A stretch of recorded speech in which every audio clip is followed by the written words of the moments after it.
the final section we're going to go over is integration by substitution, or more commonly called U substitution.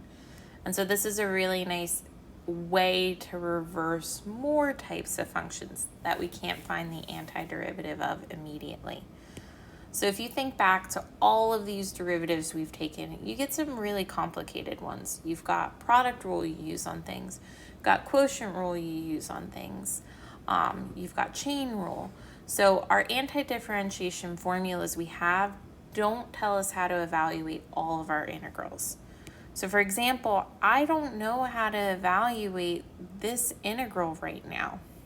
But what I maybe can notice is that I've got x squared inside of the sine function, and its derivative happens to be on the outside.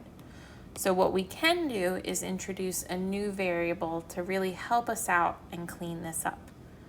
So I've got x squared on the inside of another function I know. We're going to let u equal x squared.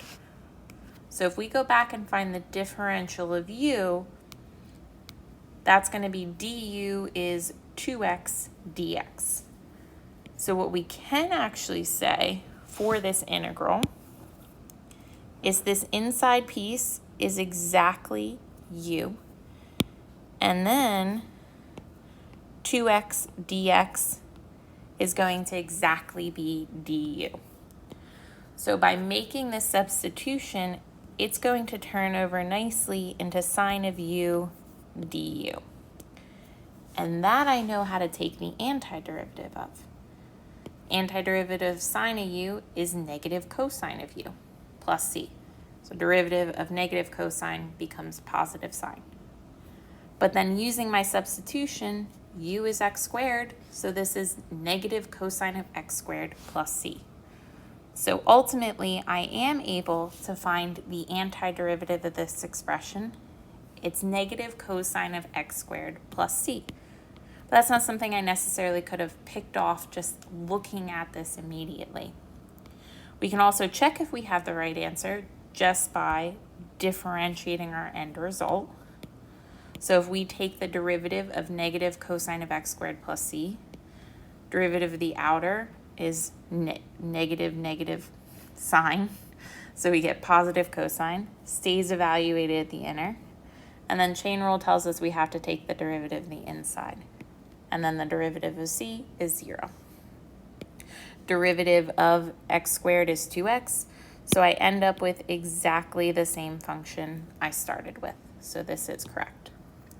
So ultimately, we can use this method whenever we can write an integral of a form where I have a function inside of another, and I have a portion of the derivative of the inner function.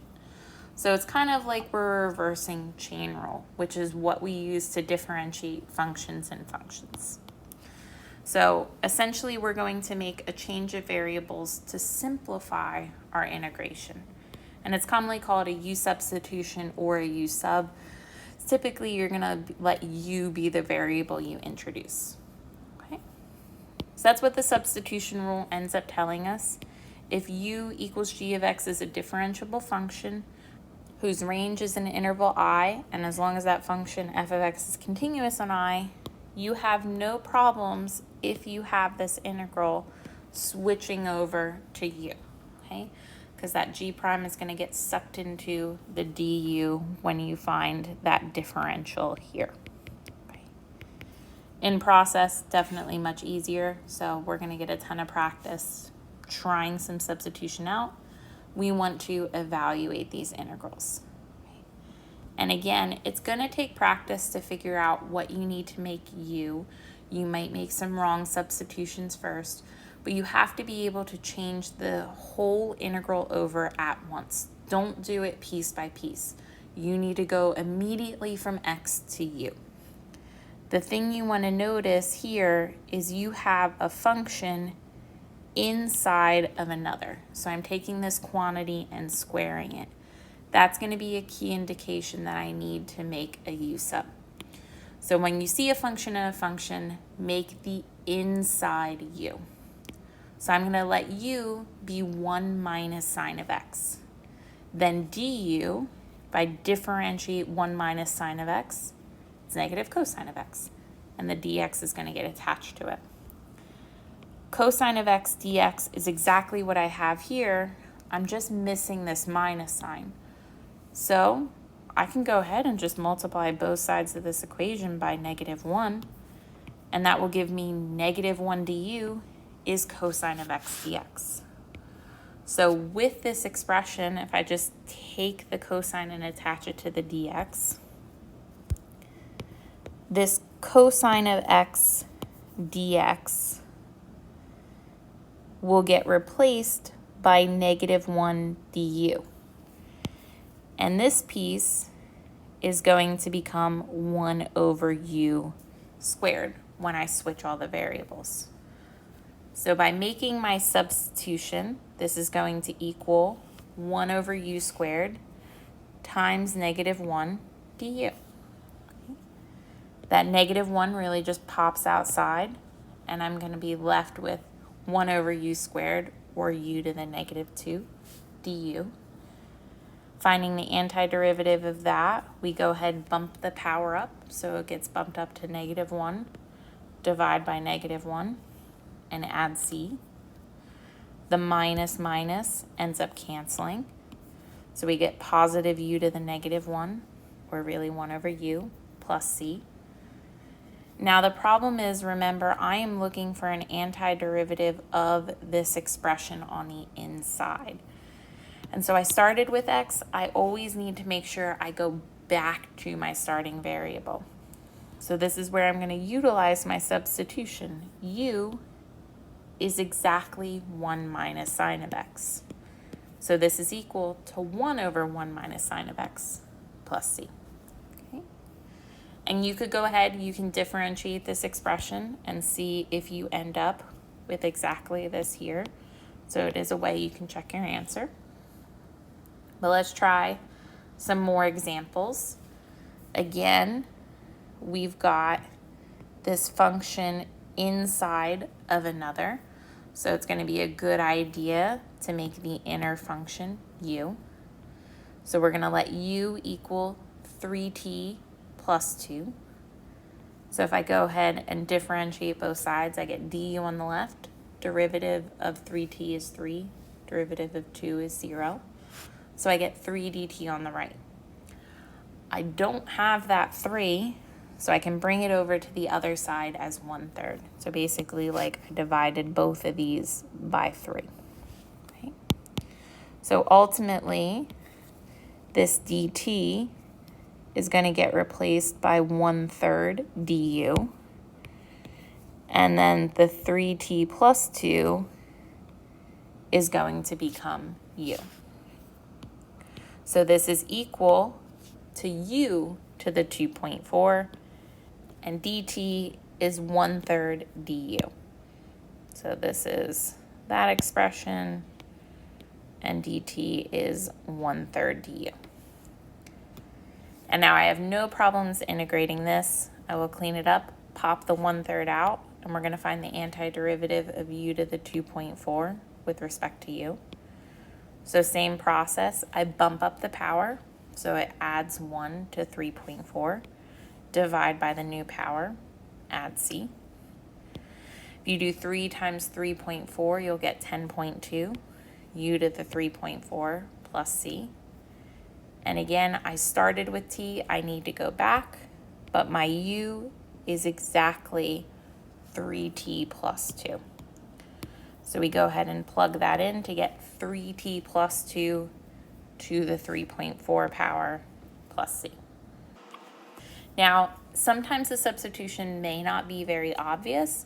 You might have to do some extra manipulations to rewrite the integral in terms of the new variable. So let's give this one a shot. Definitely a bit harder. But again, you've got a function inside of another function. So 2 plus x is on the inside. So a good substitution to try is the inner function. U equals 2 plus x. So du, derivative of 2 plus x is 1. So du is dx. So right now, I can replace this piece by u. dx is going to become du.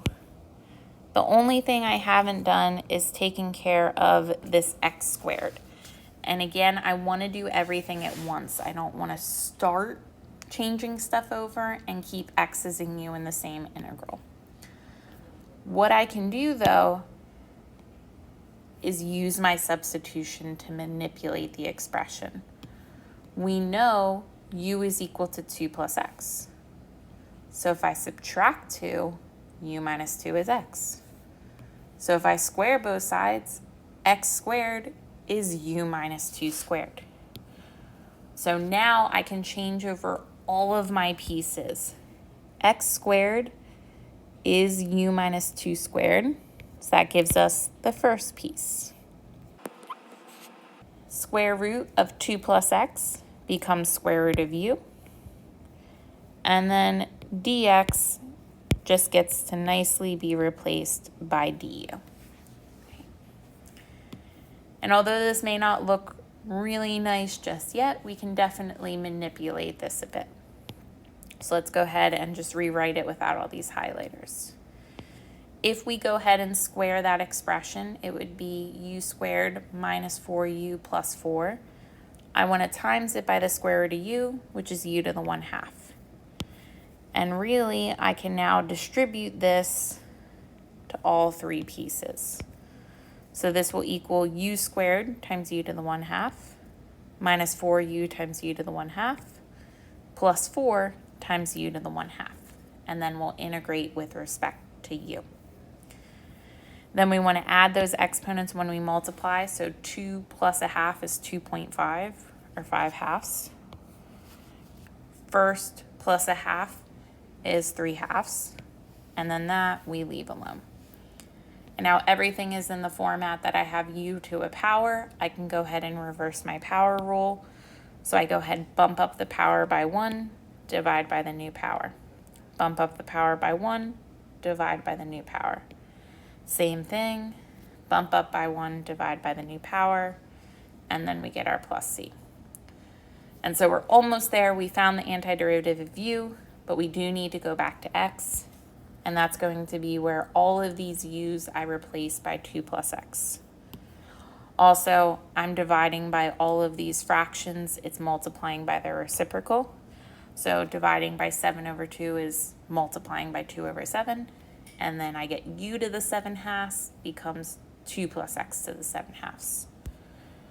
When I divide by 5/2, you multiply by 2/5. So that gives you 8 over 5 times 2 plus x to the 5/2. And then 4 divided by 3/2 would give you 8/3 times 2 plus x to the 3/2. And then we've got that plus c because we don't have those bounds. So pretty much so far, we've only done this to indefinite integrals. We have not added bounds whatsoever. We can apply this method, but you do have to be really careful with your limits of integration. So what I'm going to do is go through another u-sub problem so we can find the antiderivative and kind of explain where things end up going wrong for a lot of students. So what we're going to do is using u-sub, we can go through the integral of the square root of 2x plus 1 dx. So again, I've got a function inside that square root. I'm going to let u be the inner function. So du will be 2 dx. I don't have that 2, so 1/2 du is dx. So the inside becomes the square root of u. Dx becomes a half du. You can pull that 1/2 out. Square root is the same as the 1/2 power. So we go ahead, bump the power up by 1, divide by the new power, add c. When you divide by 3/2, it's the same thing as multiplying by 2/3. Then you got u to the 3/2 plus c. And then luckily, those 2's cancel, so you get 1/3. The u gets replaced by the 2x plus 1. So that's raised to the 3/2, and then we add c. So ultimately now, if I want to find this integral with bounds, using that fundamental theorem of calculus, we're going to go ahead and evaluate the antiderivative, which is 1/3 times 2x plus 1 to the 3/2. You don't have to worry about the plus c anymore. we're going to evaluate this from 0 to 4. So we go ahead and plug in 4 for x, subtract, plugging in 0. And so the inside would be 9, and then 1, and then I'm going to trust if you simplified this, you could see it's 26 over 3. Okay. The issue is if I try to keep those bounds along here every step of the way, I would run into a bit of an issue because these bounds tell me what x is changing between. If I kept 0 to 4 here and then tried to keep 0 to 4 here, I'd run into a problem because x is changing from 0 to 4, not u. So if I go back here and consider that, we need to use the antiderivative that went back to the starting variable x because that's what changes from 0 to 4, not u. So I can't say that this integral from 0 to 4 of the square root of 2x plus 1 dx is equal to just switching over those things. So the inside switched over like that, but these bounds, I don't know. So I can't say these two are equal. So I can't be guaranteed u will change between the same quantities. However, what we can do is use that substitution to also see what new bounds would be. So basically, x is going to start at 0. I'm going to plug that into the substitution I made. So u will be 2 times 0 plus 1. So my lower bound will change to 1. When x equals 4, u will equal 2 times 4 plus 1. So my upper bound would become 9. Instead, what we can write then is this integral with the bounds. When we switch everything over to u, my bounds will switch from 1 to 9. So 0 and 1 are the lower bounds, and 4 and 9 are the upper bounds. And now here I have no problems going through this integral. The nice thing is by switching the bounds, I don't have to worry about going back to this variable x. These are the quantity u changes between. So we can go ahead, pop the 1/2 out. And the antiderivative of u to the 1/2 is u to the 3/2 over 3/2. And my bounds are 1 to 9 for u. Dividing by 3/2 is multiplying by 2/3. So those cancel again. And u is changing from 1 to 9. So this really simplifies nicely to 1/3 u to the 3/2 evaluated from 1 to 9. Now, I do not need to go back to x. I can plug these directly in for u. So I get 1/3 times 9 to the 3/2 minus 1/3 1 to the 3/2. That is exactly what we get here when we go back to the starting variable. So in the end, you end up with the same thing. Doesn't make a difference whether you switch them over or not. Just be sure if you're not going to switch them, you go back to the starting variable before evaluating. You also want to be careful with how you're writing it, because if you don't switch the bounds and you leave these as 0 to 4 or whatever they are in your problem, that is what x is changing by. So you can get away with it by saying, okay, these are x bounds. So I know I have to go back to x before I can plug them in. But if you leave them as 0 to 4, that would be saying u is changing between 0 and 4. So let's try an example. We'll go ahead and get more practice switching the bounds. We want to find the integral from 0 to pi over 2 of cosine times sine of x. And we want to integrate with respect to x. Again, function inside of another, that's going to be a good substitution to make. So we're going to let u equal sine of x. So du will be cosine of x dx. So if I just kind of rearrange these and put the sine of x first, the cosine of x dx is exactly going to become du. So right now, my inside changes over nicely to sine of u du, but we got to go through what those limits change to. So when x equals 0, u is going to be sine of x, so it becomes sine of 0. So luckily, my lower bound happens to still be at 0. If we plug in pi over 2, u is going to be sine of pi over 2, so my upper bound is going to become 1. So now I'm going to integrate from 0 to 1 of sine of u du. Antiderivative of sine of u is negative cosine of u, and we're going to evaluate this from 0 to 1. So we plug in 1, subtract plugging in 0, which gives us negative cosine of 1, which I can't evaluate. But cosine of 0 is positive 1, so this minus minus cancels and gives us plus 1. Okay. Again, if you didn't want to go about writing these bounds, you could write 0 equals x and then pi over 2 equals x. But at this step here, again, I'd have to throw in one more to say this would be negative cosine of sine of x. And then I would evaluate it from 0 to pi over 2. So really, you kind of create a lot more work for yourself by not switching those bounds. So I would highly recommend switching them over. So the very last thing we're going to do is we're going to talk about symmetric functions. So it's a result that can be proven using a substitution. It does take quite a bit of time, so you can find other videos on it, but kind of explain it just because you know what symmetric functions look like. So suppose you have a function continuous on a symmetric interval, so negative a to positive a.